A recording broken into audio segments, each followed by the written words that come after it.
Bentar ya, aduh ini harus oke. Terus ini ini debutnya agak sedikit error ini. Terus abis itu kita lanjut ya untuk komunikasi internal. Internal itu dari dalam ya. Jadi di internal organisasi itu ada apa saja sih? Ada pemilik, ada manajemen, ada juga karyawan gitu ya. Jadi di dalam organisasi itu ada pemilik, ada manajemen, ada karyawan. Yuk kita bahas satu-satu ya. Masalah untuk dibuka slide-nya yang siapa nih Mbak Siti Fajriah ya. Kita masuk ke slide yang pemilik.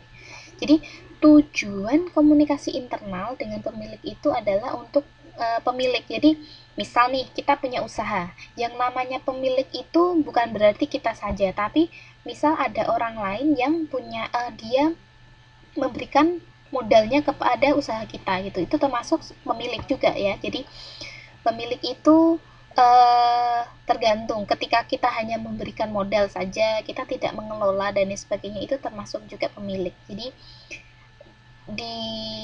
yang dimaksud pemilik ini adalah membangkitkan perhatian pemilik gitu. Jadi ada orang yang punya modal, kemudian dia menginvestasikan modalnya ke bisnis kita. Jadi kita harus melakukan komunikasi gitu ya terhadap pemilik gitu kan, supaya apa? Supaya pemilik itu perhatian gitu ya. Terus kemudian perhatian ngapain sih? Perhatian nambahin modal, misalkan nambahin uang investasi di bisnis kita, contoh seperti itu. Terus ada lagi ketika pemilik itu bisa juga supaya tahu gitu ya, kita melakukan komunikasi tadi secara informatif dengan memberikan informasi itu kan, supaya apa? Kalau yang ini adalah mengurangi pergantian para pemegang saham gitu. Ini pemegang saham ini kalau memang usaha kita udah besar ya. Kalau usaha kita sudah menerbitkan saham, ini usaha yang apa? Bisnis yang cukup besar gitu ya. Jadi untuk ketika para pemilik itu tahu, mereka tahu tentang uang mereka itu digunakan kita untuk apa saja gitu kan, maka akan bisa mengurangi pergantian para pemilik saham. Ketika para pemilik itu nggak tahu uangnya kayak apa sih, saya sudah investasi nih mahal-mahal di sini, nggak dapet ini, nggak dapet apapun gitu kan. Jadi bisa aja saya nggak mau investasi kasih duit lagi ke kamu gitu kan. Jadi ini untuk mengurangi pergantian para pemegang saham.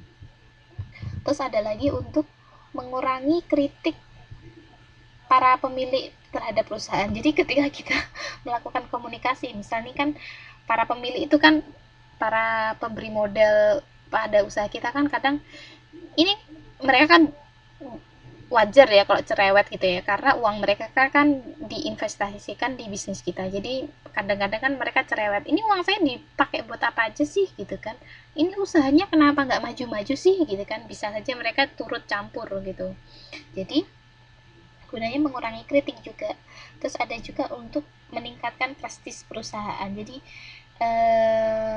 prestis itu kayak, jadi kayak kita, oh usaha ini para pemilik sudah memberikan modalnya kepada kita dan kita melakukannya secara bagus gitu ya. Jadi oh, uang yang tak kasihkan ke Mbak Ana nih ternyata dipakai secara oke, ya sudah gitu ya.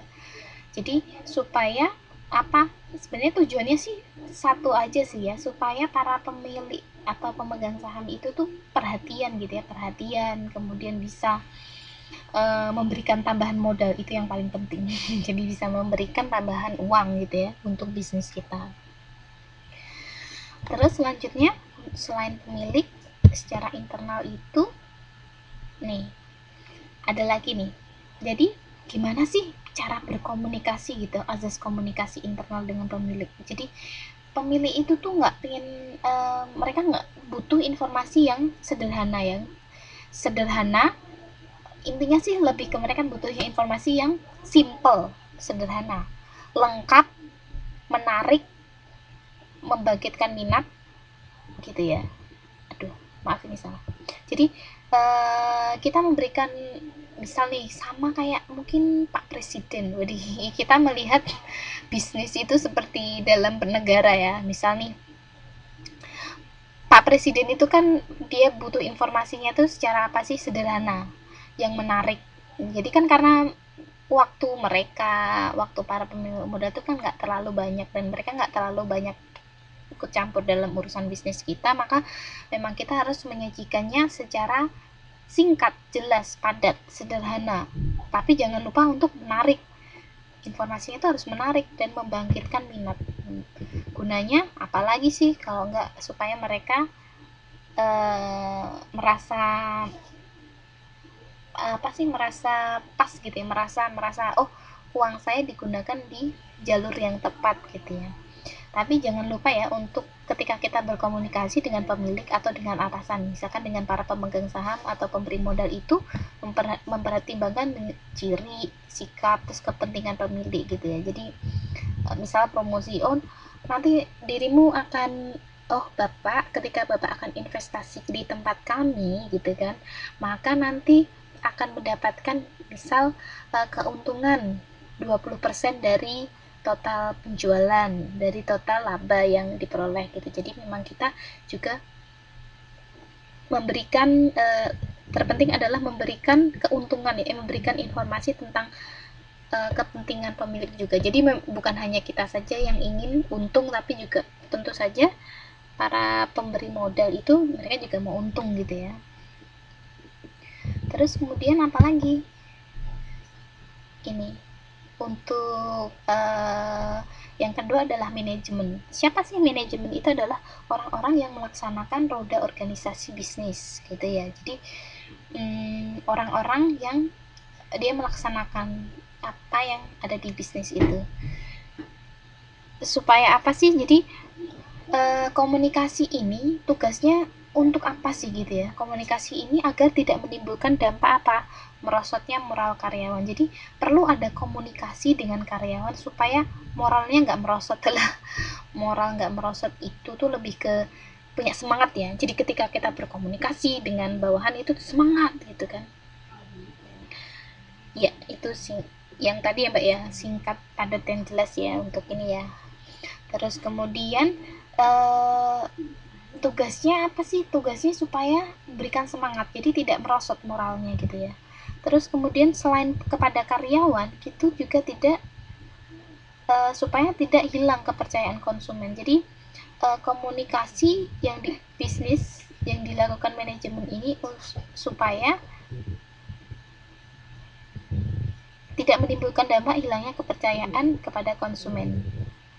Terus yang terpenting juga adalah komunikasi ini diharapkan tidak menimbulkan dampak turut campur pihak ketiga. Jadi ada pihak-pihak yang pada intinya itu ikut apa ya, bahasa Jawanya tuh kayak cawe-cawe gitu ya, apa sih, tiba-tiba mau tahu aja gitu ya dan ikut campur urusan perusahaan kita. Itu kan nggak bagus ya, ketika ada orang lain, orang yang dari luar masuk ke dalam organisasi, kemudian karena tidak ada komunikasi yang bagus, maka bisa menghancurkan perusahaan itu. Terus kemudian gunanya komunikasi bisnis itu supaya apa? Tidak merusak reputasi eksekutif perusahaan. Tidak merusak reputasi eksekutif perusahaan itu tidak merusak reputasi itu lebih ke apa ya, nama baik ya, nama baik eksekutif perusahaan. Jadi bagaimana para manajemen itu berkomunikasi secara bagus gitu ya. Jadi untuk menjaga nama eksekutif perusahaan. Slide selanjutnya internal ya. Jadi kita melakukan komunikasi bisnis internal itu yang ketiga itu kepada karyawan. Nah, karyawan itu sangat penting ya. Jadi jadi ya tadi ya, nama baik ya untuk ini apa, untuk